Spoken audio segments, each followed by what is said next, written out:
Padre, bienvenido. No te había dado la bienvenida porque estaba casi para sentarse. ¿Cómo estás, Pili? Bien. Hoy vamos a hablar entonces del vecino, el vecino Jesús de Nazaret. Resulta que Nazaret es una ciudad que ni siquiera es nombrada en uno de los libros sagrados de los judíos, que es el Talmud. Nombran 65 poblaciones de Galilea y no nombran a Nazaret. ¿Cómo está? Flavio Josefo, que era un historiador, nombra 45 poblaciones de Galilea y no nombra a Nazaret. La tenían montada Nazaret. No, era muy pequeñito. Yo creo que si existiera un mapa en ese tiempo, Nazaret no estaba en el mapa. Así que era una ciudad muy pequeña. ¿Y qué más podríamos decir de Nazaret? Bueno, primero, Pili, yo creo que en honor a la justicia tenemos que decir que este texto es de Pagola,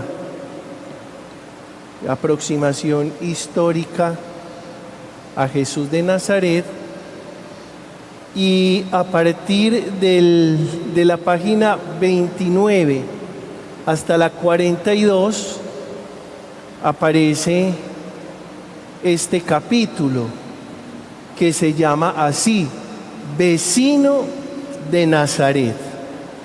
Así que no estamos hablando de lo que se le ocurre a Pili o de lo que se me ocurre a mí, sino de lo que nos inspira Pagola. Eso, ahí tenemos una autoridad muy grande que es Pagola. Y entonces vamos a hablar un poco de este tema. Y yo creo que hay una cosa importante que pudiéramos decir en torno a Nazaret, y es que Jesús no es llamado Jesús de Belén, sino Jesús, ¿qué le hace? No me mate el ojo, no me mate el ojo, que también es bueno ir como enseñando. Purificando un poquito esta experiencia maravillosa de Jesús, y decir que Jesús es muy probable que haya nacido en Nazaret y por supuesto se crió en Nazaret. Yo les digo por qué le pico el ojo, porque quedamos en que temas muy espinosos no hablábamos, pero bueno, está bien que hablemos y enseñemos. Claro. Pero ¿por qué le dicen que es de Belén entonces, viendo que Jesús fue conocido como de Nazaret? Pero es que todas las profecías, Miqueas, sobre todo Miqueas, es respondiendo a las profecías que hablan del rey de Israel y del Hijo de Dios naciendo en la casa del rey, que es Belén. Entonces, que pongamos a Jesús, o que digamos las escrituras pongan a Jesús a nacer en Belén, eso más que un dato histórico y geográfico, es un dato concepto teológico, tiene una intencionalidad teológica. Explícale a la comunidad cuál es la intencionalidad teológica de poner a Jesús, que los escritores sagrados, a quienes llamamos agiógrafos, hayan puesto a Jesús a nacer en Belén. Incluso es necesario que digamos que cuando comparamos los evangelios de la infancia, que así lo llaman los expertos, en Mateo y en Lucas, hay muchas diferencias. Entonces ahí hay un dato específico. ¿Cómo así? Porque hay diferencias si es el mismo Jesús naciendo en Belén. Lo más importante, porque es un dato teológico, porque Jesús es del linaje de David, y David nace, crece y madura desde Belén. Entonces, pues si es el rey, y más allá del rey, el Mesías, lo ponen a nacer. Escúchenme bien, lo ponen a nacer es porque quieren darle el énfasis teológico. Quieren decir, nace de ese mismo linaje. Y además es una bella historia, no me vayan a decir que no, porque es una hermosísima historia. Pero la verdad es que es de un pequeño pueblo que se llama Nazaret. ¿Me falta algo? Hablando de estas cosas, alguna vez una alumna me dijo que entonces la Biblia decía mentiras. Y yo le respondí, no dice mentiras, sino que entraña verdades. Y esas verdades hay que desentrañarlas para verlas siempre desde la óptica de la fe, porque finalmente la Escritura lo que pretende es contar la voluntad de Dios. Pero, y eso es muy importante que lo hablemos, Pedro, justo porque es que la Biblia es un libro de fe. Claro. Es un libro para personas de fe. No es un libro histórico, no es un libro cronológico. Ni geográfico. Ni geográfico. Incluso si tú te vas a los evangelios, entenderás que hay problemas, sí.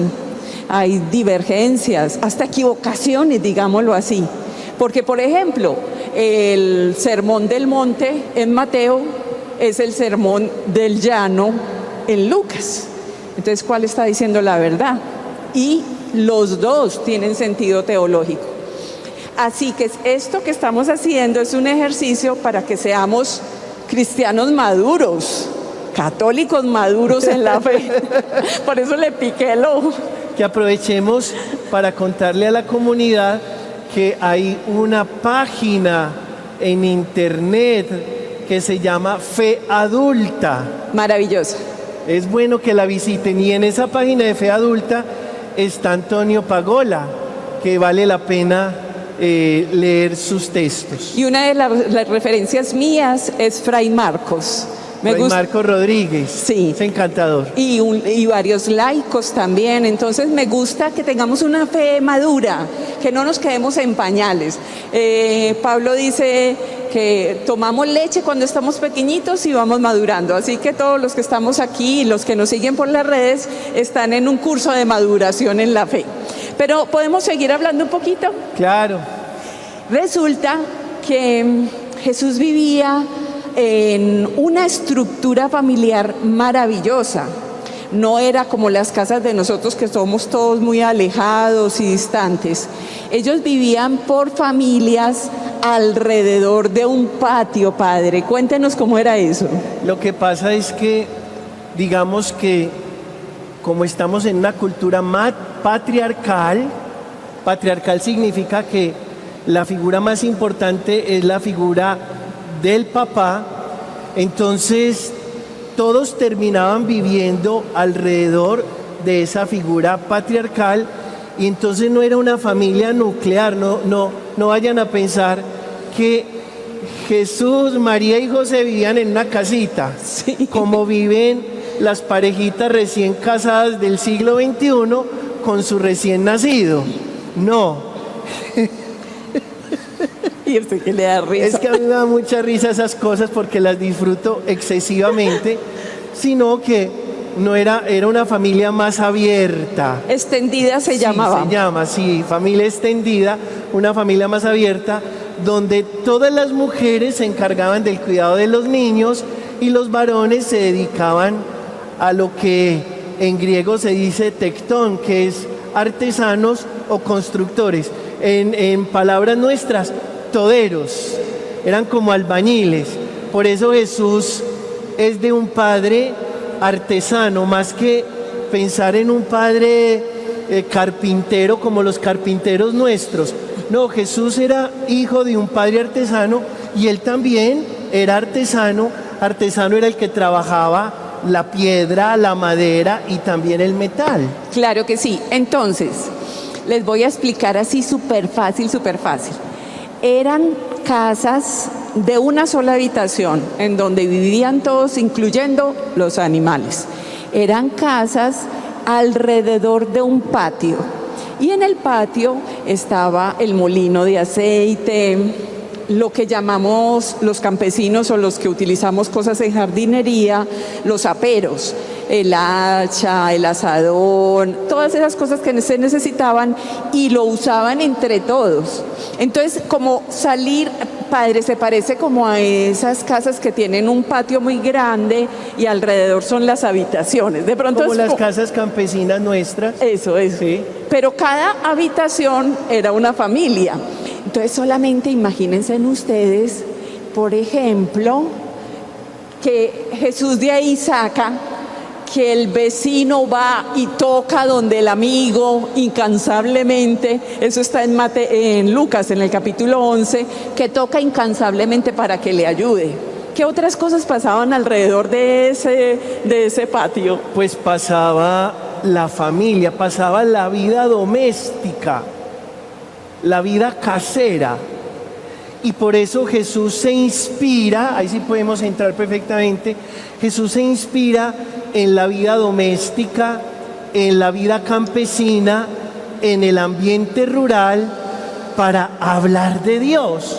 Y por eso, digamos que infortunadamente, el boato religioso ha oscurecido mucho la naturalidad de los evangelios o de las versiones del evangelio, y entonces nosotros siempre nos estamos imaginando una catedral, un templo, como todo lo sagrado que concierne a lo que nosotros conocemos como tal, pero no, Jesús se inspira en el ambiente natural, en el ambiente doméstico, en el ambiente agrícola, porque Jesús es un campesino, para hablar de Dios. Por eso la experiencia de Jesús, más que una experiencia cultural religiosa, es una experiencia enteramente natural. Ahora sí comprendemos por qué Jesús habla de salió el sembrador a sembrar, porque Jesús habla de la higuera, porque Jesús habla de la vid, porque Jesús habla del rebaño y el pastor. Fíjense que todo eso pertenece al ambiente agrario, porque es allí donde Jesús desarrolla su vida y también su experiencia de Dios. Pero ¿sabes qué me llama la atención? La manera como Jesús ve la naturaleza y que todo le habla de su Padre. Los pajaritos que no tienen ni qué cosechar ni qué sembrar y son alimentados. Los lirios del campo que se visten más bello que Salomón.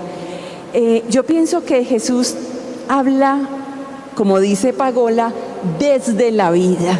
No puede hablar sino desde la vida. Él no cita como nosotros ni las escrituras, ni a Pagola. Ni a Pagola. Ni a Pagola. Él simplemente está hablando desde la vida. Pero ¿sabes? Marcos 1:22, ese texto me llama mucho la atención, porque la gente dice, él habla con autoridad, no como los escribas y fariseos. ¿Qué autoridad estaban hablando en ese momento? Desde lo que él vive, o sea, nada de lo que Jesús dice es ajeno a su realidad. Seguramente, por ejemplo, y habla también aquí el texto de Pagola, Jesús tiene la experiencia de un hijo que le pide a su padre un pan o un huevo y no le dan una serpiente. Que no le va a dar una serpiente y una piedra. Y a partir de esa experiencia vital, de esa experiencia familiar, de esa experiencia doméstica, habla de Dios Padre como aquel que si le pedimos algo no nos dará lo contrario ni nos dará algo que nos haga daño, sino que siempre nos querrá dar lo mejor y por eso nos da su espíritu. Yo te contaba, ahora estábamos preparando antes, y le contaba al padre que vi una película en donde el niño se pone a mirar cómo es que la mamá prepara el pan. Y me imagino a Jesús en la misma situación.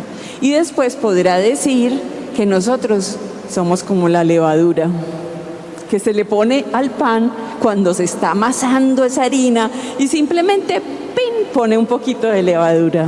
Jesús siempre está conectando al Dios que lo habita y la experiencia que va teniendo de Él con lo que Él va descubriendo. Él no presta nada para hablar de Dios. Todo es tan natural y todo es tan propio que quizás eso es lo que hace que los demás que lo escuchan digan, este habla distinto a los escribas, este habla con autoridad. Padre, pero también yo pienso que hay algo maravilloso y es que esa autoridad tiene que ver con la vivencia. Cuando nosotros hablamos de que una persona tiene autoridad es porque vive la palabra que está diciendo. A veces nos parece delicado pensar que una persona habla muy bien pero no vive la palabra que está predicando. Pero Jesús sí, la vive correctamente. Y además su relación con el Padre es tan cercana, tan papá, tan cercano, tan amoroso. Me encanta esa manera de ser de Jesús. Yo creo que más que a Jesús no le enseñan a Dios, Jesús descubre a Dios. Él mismo hace el descubrimiento. Por eso, más que una religión, Jesús propone un estilo de vida. Y no solo Él está abierto a la naturaleza, sino que invita a que muchos otros se abran. Jesús tiene una manera de mirar que por supuesto es una capacidad inmensa de observar y de trascender lo que va viendo, tan simple y tan sencillo, que le da un significado tremendamente hondo.